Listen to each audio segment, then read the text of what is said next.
Oke, selamat datang di channel saya, channel ResDC, dan ini adalah video kedua dari materi HTML ya. Buat teman-teman yang belum nonton video pertama, teman-teman boleh nonton video pertama ya. Linknya bakal saya kasih di deskripsi, atau mungkin bakal ada di sekitaran video ini ya, dicek aja. Oke, kalau kayak gitu kita bakal langsung bahas aja. Nah, karena biar kita belajarnya terstruktur nih, alangkah baiknya kita bikin folder belajar HTML. Di dalam belajar HTML itu bakal ada folder urutan-urutannya lagi. Belajar 1, belajar 2, dan seterusnya.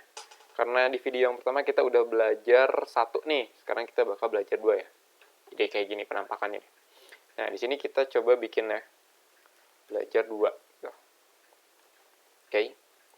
Nah, kalau udah kayak gini nih, teman-teman boleh buka text editor atau idenya ya. Di video 1 sebelumnya, saya udah pernah menjelaskan juga struktur dasar dari HTML itu sendiri ya, dan beberapa tips lainnya. Dan saya juga udah jelaskan ide apa yang cocok untuk teman-teman, atau text editor apa yang cocok untuk teman-teman ya.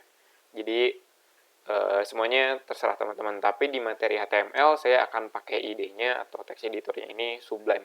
Nah, nanti di materi selanjutnya, di materi CSS dan juga JavaScript, saya bakal beralih ke Visual Studio Code ya. Jadi, tapi basically semuanya sama-sama aja kok.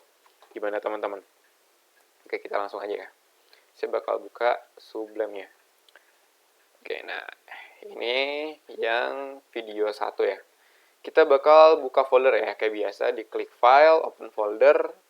Nah, di Open Folder yang belajar 2. Nah, kayak biasa, ketika di foldernya ini jangan di-enter atau diklik 2 kali.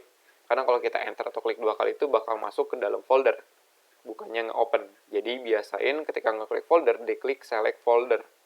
Biar foldernya ini ke-open gitu, bukannya kebuka gitu. Biar ke-select ya. Nah, biasanya nanti bakal muncul lagi. Yang sebelumnya kita close aja ya.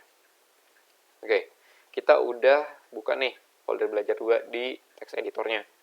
Di sini kita kan pakainya Sublime nih. Oke, kalau udah kayak biasa bikin file. Kita namain belajar.html. Nah, jangan lupa selalu pakai .html ya. Dot itu titik, gitu. Kalau udah kita save.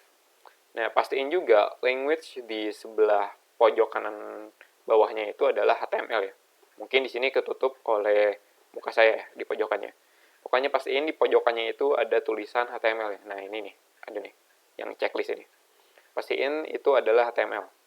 Kenapa? Biar si ininya tuh ngebaca bahwa dia tuh HTML gitu. Nanti jadi ada auto close tag-nya juga ya.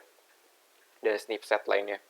Oke, mungkin nanti bakal dijadiin video terpisah terkait pembahasan ide atau text editornya itu sendiri ya. Teman-teman boleh dicek aja ya, terus aja dipantau.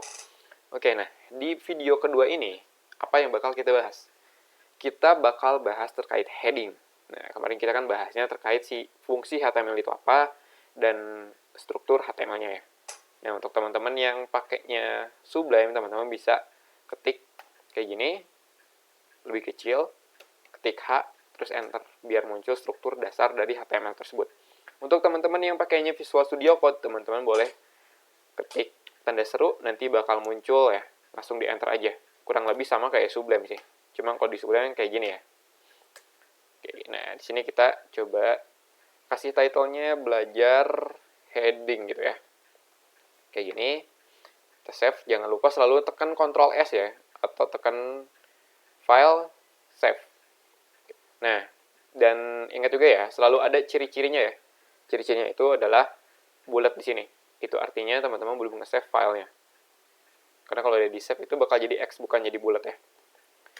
Oke, nah di video 1 itu saya udah bilang juga bahwa di setiap video saya bakal selalu menjelaskan apa itu atribut, apa itu tag, apa itu elemen, dan apa itu konten ya. Jadi nggak apa-apa, biar teman-teman bosen. Kalau udah bosen berarti udah jago gitu. Oke, kalau udah kayak gini boleh dibuka ya.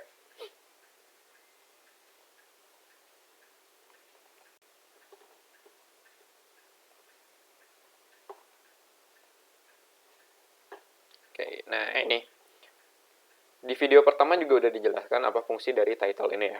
Jadi di sini nggak akan saya jelaskan lagi. Saya akan jelasinnya yang kira-kira teman-teman bakal lupa, tapi itu penting. Ada yang disebut heading di dalam struktur dasar HTML atau di dalam si fondasi dasarnya HTML ini. Heading itu ditulisnya pakai tag H. Nah, dilanjutkan dengan angka. mulai dari 1 sampai angka 6. Oke, kita coba dulu satu ya. Nah, tag ini memiliki tutup. Jadi setelah kita bikin kayak gini, kita bikin tutupnya juga. Ini tag pembuka, ini tag penutup. Pembeda dari tag pembuka dan tag penutup itu adalah garis miring ya. Kayak gini. Nah, di tengah-tengahnya, atau di kontennya, ingat ya, di video pertama kita udah bahas bahwa ini namanya konten. Konten itu adalah isi yang dihimpit oleh tag pembuka dan penutup. Ini konten, ini tag. Kayak gitu ya. Nah, kita bakal coba kasih tulisan, misalnya receipt DC gini ya. Kita save, jangan lupa selalu tekan save ya, Ctrl S. Terus kita refresh ya. Oke. Nah, ini disebutnya heading. Fungsi heading ini untuk apa biasanya? Fungsi heading ini biasanya digunakan untuk title. Atau misalnya headline berita nih. Teman-teman pernah buka website berita mungkin. Nah, website-website berita itu atau mungkin website-website lainnya ya yang berhubungan dengan judul. Judul konten biasanya digunakan menggunakan heading gitu. Nah, heading sendiri nggak cuma angka 1 doang. Di sini kita bakal kenal heading ini sampai H6. Nah, semakin besar angkanya maka akan semakin kecil tulisannya. Misalnya kita bakal coba bikin, ini saya copy paste ya. Ctrl C Ctrl V aja. Nah, nanti ada juga di VS Code ya. Saya bakal bikin video terpisah terkait fitur-fitur dan tips-tips terkait text editor ataupun ide teman-teman. Jadi nanti bakal saya bikin video terpisah ya. Nah, di sini saya bakal bikin H2. Kita save, kita refresh. Nah, ini seperti yang tadi saya sebutkan, semakin besar angkanya maka akan semakin kecil tulisannya. Gitu. Di sini sampai H6 ya. Kita coba sampai 3, 4,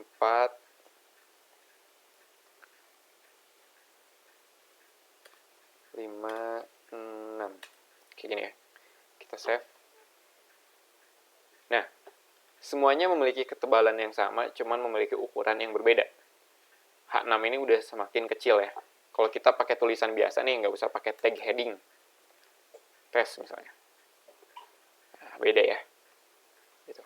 Nah, kalau H1 ini biasanya digunain untuk judul berita, kalau H2 ini untuk apa? Nah, biasanya untuk subjudul tuh. H2 ini biasanya untuk subjudul, kayak gitu. Subjudul itu biasanya judul yang paling kecil di bawah judul gitu. Kayak gitu, subnya gitu. Anak dari judulnya itu gitu. Nah, ini terkait heading ya. Nah, semakin besar angkanya, maka akan semakin kecil tulisannya.